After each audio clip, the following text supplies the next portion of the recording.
fenêtre sur l'emploi pour terminer notre émission. On parle des seniors, des plus de 50, on vient d'en parler, des salariés de plus de 50 ans.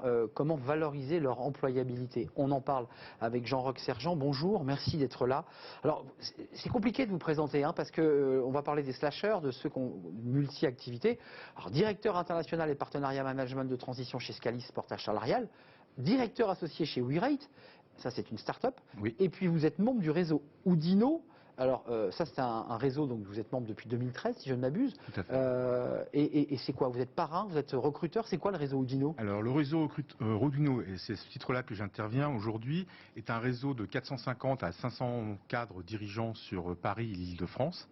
Nous existons depuis 2018 et nous sommes un réseau d'accompagnement sur les parcours et les évolutions professionnelles. Et chaque membre doit être un acteur de son devenir, et ce qui compte chez nous, c'est l'engagement. Et au-delà de cet engagement-là, ce sont les valeurs partagées et incarnées, telles que justement ce partage, notamment des réseaux, des bons plans, voilà, et puis aussi la convivialité, la bienveillance, voilà, parce que c'est ça le réseau Oudino. Jean-Roch, ce qui est intéressant dans ce réseau, c'est aussi, on est bien d'accord, ce ne sont pas des cinquantenaires demandeurs d'emploi, c'est des gens en activité, c'est de l'échange de bonnes pratiques, c'est l'idée de pouvoir, par exemple, slasher, c'est-à-dire de pouvoir mener une double activité. D'un côté, je suis indépendant, de l'autre, je suis cadre. C'est ça aussi les enjeux. Hein. Tout à fait, vous avez bien résumé, puisque ce réseau, la moyenne d'âge est de 52 ans, 60% sont en activité, 40% en repositionnement, et donc on échange sur l'évolution de nos parcours professionnels. En cas de transition, on a des speed networking, plein de choses qui sont mises en place, et 30 commissions. RH, grande distribution, management de transition, digital. Donc 30 commissions, on a des ateliers, des intervenants où on peut justement... On travaille, on a plus de 250 événements par an dans le réseau. L'état des lieux, parce que c'est intéressant, vous les rencontrez, vous êtes dans ce réseau, vous allez être un animateur. C'est quoi l'état des lieux? C'est quoi la situation des seniors? Parce qu'on parle des seniors cadres, mais il y a aussi des seniors qui ne le sont pas, qui sont dans des métiers parfois pénibles, on l'évoquait. C'est quoi leur état d'esprit? Est-ce qu'il y a de l'inquiétude? Est-ce qu'ils ont l'impression que le gouvernement, les parties prenantes commencent à s'intéresser au sujet? Ils sont comment dans leur tête? Alors, on n'a pas fait de sondage particulier dans le réseau non, Oudino, et je peux vous donner mes ressenti, impressions. C'est mon ressenti tout personnel. Moi, je trouve que dans le réseau Oudino, c'est un état d'esprit très positif. Parce que justement, il y a cette entraide et ce partage et vraiment être un acteur de son devenir. Donc c'est la positive attitude dans le réseau Oudino. Déjà, première chose. Donc ensuite, il y a toujours des cas difficiles, mais on le voit là depuis cette année, beaucoup de cadres seniors, donc plus de 45 ans, hein, c'est même 45 ans être senior. 40 ans dans l'informatique. Oui, je vous vois, voilà. C'est absurde. Alors, on reviendra sur les préjugés, le pourquoi, le comment, mais aujourd'hui, je vois beaucoup, et moi-même, hein, j'en ai fait l'expérience encore dernièrement, beaucoup de seniors du réseau Oudino qui sont chassés aujourd'hui. Et là, on voit bien le tournant de cette année, par exemple. On voit le rebond dont parlait le président Asselin tout à l'heure. Ça se transforme. Ça se transforme. Il y a quand même l'idée qu'on s'appuie sur les seniors, on a besoin d'eux parce qu'ils ont l'expérience, ils ont du recul. C'est ça la puissance du senior. Alors, merci de le reconnaître. Les préjugés aujourd'hui qu'on voit plus souvent en France, c'est qu'on serait, je me mets dedans, hein, plus frileux, moins malléable, très cher, etc. C'est ça. Bon, ça, c'est les préjugés en tant que tels. Après, de ce que je vois dans le réseau Oudino, c'est que ça bouge en tant que tel. Est-ce que c'est pérenne? J'en sais rien. Ce que je vois aujourd'hui, c'est que le taux d'activité des seniors en 2020, selon les chiffres de l'INSEE, c'était 53,8% en France, comprenant 22 à 24% de fonctions publiques dedans, hein, d'agents publics. Quand on compare à l'Union européenne, la moyenne de l'Union européenne est quasiment 6 points de plus. Et moi, l'Allemagne, que je connais bien, puisque je travaille sur l'Allemagne et je suis germanophone, c'est plus de 70%.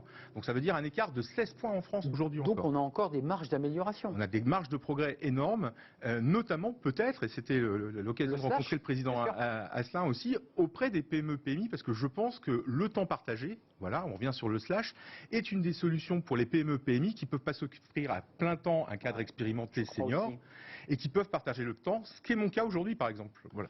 D'ailleurs, je m'adresse à vous, comment on partage son temps? Parce que le réseau Oudino, j'ai le sentiment qu'il vous prend un peu de temps parce qu'il faut organiser, réfléchir au thème. De l'autre côté, vous êtes impliqué dans une start-up et puis vous avez le portage salarial. Ça s'organise comment ça? Alors, c'est justement, il faut être organisé, il faut être bien scinder les activités si c'est possible et quand c'est pas le cas, être très réactif et flexible. Donc voilà, moi j'ai fait pendant très longtemps 2 ans d'activité de management de transition, de développement commercial en management de transition à 50% de mon temps, notamment avec Scalis, et ensuite 50% avec la start-up. que j'avais rejoint. Donc ça veut dire c'est tel jour avec tel jour, etc. Puis quand c'est pas possible, eh ben, il faut être flexible. Est-ce que dans l'état d'esprit des seniors, au-delà du caractère, on est senior à 40 ans ou 45 selon l'INSEE, est-ce qu'il y a chez eux l'idée aussi de prendre un peu de recul par rapport au contrat de travail et de se dire, moi je veux bien continuer à bosser, mais comme indépendant, c'est-à-dire je veux trouver ma liberté, je veux apporter ma valeur ajoutée, comme un petit chef d'entreprise finalement, il quitte le lien de subordination, mais il continue à donner à l'entreprise. Est-ce que c'est ça l'avenir des seniors? Alors, est-ce que c'est une piste? Je pense que le côté se réaliser aussi et s'épanouir différemment, c'est comme ça que j'ai compris votre question, est très présente au-delà des 45-50 ans. Alors, les chiffres de l'INSEE, c'est à partir de 55 ans. C'est dans le monde professionnel que l'on dit senior à partir de 50 ans, voire 45 ans dans l'IT. C'est pas les chiffres de l'INSEE. L'INSEE, c'est à partir de 55 ans. 55, ce que mesure l'INSEE. Pôle emploi, c'est combien? Alors, je ne sais pas si le qualificatif de Pôle emploi... Je crois qu'il y avait un débat entre des institutions qui donnaient 45 et 55. Mais bon, je ne veux pas vous tenir tête, c'est vous l'expert. Par contre, pour rebondir là-dessus, c'est vrai que le côté passion, se réaliser, c'est très important aussi parce qu'il y a un besoin de curiosité intellectuelle, déjà, de liberté.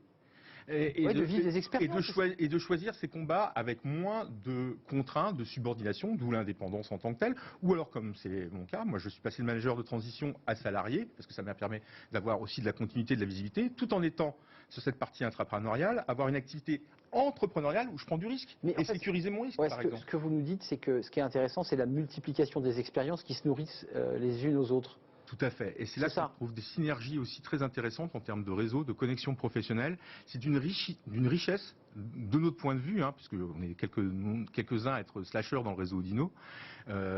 C'est une richesse vraiment très, très, très importante pour nos vies à la fois et professionnelles, mais aussi nos vies personnelles. Oui, il y a des témoignages.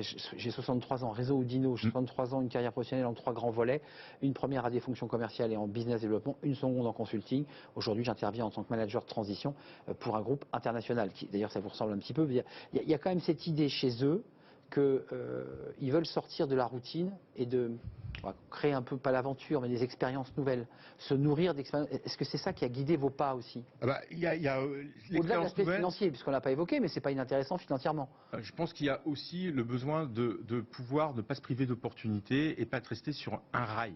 Et que dans ce monde VUCA, volatile, incertain, chaotique et ambigu, si je viens de tous les acronymes, il est bon d'être réactif et agile.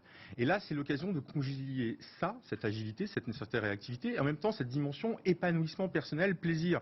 Le côté tech, pour ma part, ça fait depuis 2009 que j'avais envie d'aller dans le digital, au cœur de la tech française. J'ai multiplié les expériences et enfin, grâce à être associé dans cette start-up, j'y suis arrivé. Donc c'est une passion, c'est une passion. Vous avez poussé la porte, il y a eu un premier jour et vous avez rencontré ces jeunes start-upers. Là aussi, on est loin des clichés, où il y a eu quand même un petit regard comme ça en coin. Alors, franchement. Où est le cliché? Parce que quand je vois l'associé qui a fondé Wiret, il a aujourd'hui 58 ans. Donc, et dans notre start-up, et là ça fait lien aussi avec les slashers. La start-up, c'est pas que 20 ans donc. Non, la plus jeune associée qui était stagiaire, qui nous a rejoint à 18 ans, on lui a proposé à la suite de son stage de devenir associé. Donc moi je suis au cœur à 51 ans entre une associée qui a 19 ans et un fondateur qui a 58 ans. Et on a un développeur qui a 39 ans, un CTO qui a 25 ans. Donc on fait le pont entre les générations. Donc en fait, il existe réellement ce sujet des seniors ? Ou est-ce que c'est une sorte de création artificielle? Il y a vraiment des seniors en souffrance de l'entreprise, regardés en chien de faïence par des jeunes qui les poussent vers la sortie, ou pas? Alors, là, je ne saurais pas. Est-ce qu'on est dans le cliché là encore? Alors là-dessus, je ne saurais pas répondre parce qu'il y a vous voyez, entre la PME, l'artisan aussi, l'entreprise artisanale que j'ai bien connue par ailleurs, la PME de 50, 250 personnes et le grand groupe. Énorme boîte. Voilà, je pense que c'est difficile de se prononcer plus généralement là-dessus, sur cette question-là en tout cas. Un dernier mot, réseau Audino, on y rentre comment on y accède? Parce que il faut montrer patte blanche, il faut être coopté, il faut je vous envoie un mail pour vous demander Vous visitez notre site, vous voyez un petit peu comment on fonctionne, notamment avec les mensuels, ces commissions, qu'est-ce qu'ils pourraient faire, et surtout posez-vous la question, qu'est-ce que je peux apporter au réseau? Parce qu'un réseau n'est fort que dans la mesure où il est actif et solidaire.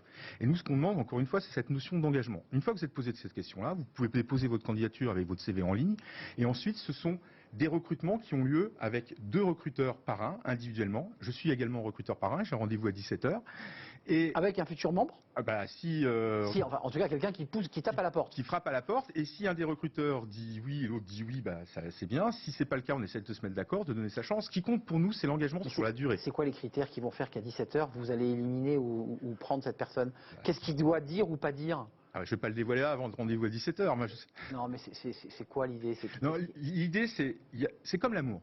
De mon point de vue, il n'y a pas d'amour, il n'y a que des preuves d'amour. Donc vous dites, vous voulez vous engager dans les réseaux Oudinot, concrètement, ça va être comment votre engagement? C'est quoi vos idées? C'est quoi l'engagement en termes de temps? Est-ce que vous êtes prêt à participer à chaque mensuel, chaque mois, à être entraîneur bénévole de speed networking? On met en relation des candidats, des cabinets de recrutement. Ça demande de l'engagement, c'est ça, être acteur de son devenir et s'engager pour le réseau Oudinot, pour soi, mais pour les membres du réseau. Merci Jean-Roch Sergent d'être venu avec votre dynamisme. Et puis bon rendez-vous à 17h. Je ne sais pas si celui qui va passer sous les fourches de vos questions sera pris. Directeur international partenariat management transition chez Scalis Portage Salarial et directeur associé, ça c'est la start-up, avec votre associé, enfin l'associé de 58 ans dont vous en avez parlé de WeRate et membre du réseau Oudinot dont vous nous avez parlé. Et vous allez filer à votre rendez-vous pour faire ce recrutement. Merci à vous, merci de votre fidélité, merci de nous suivre. L'émission est terminée. Merci à toute l'équipe, merci à Ulysse pour la réalisation, merci à Thibaut pour le son, merci à Fanny Griesmer, merci à Lily, merci à vous évidemment pour vos messages et votre réactivité sur les réseaux sociaux. À demain, bye bye.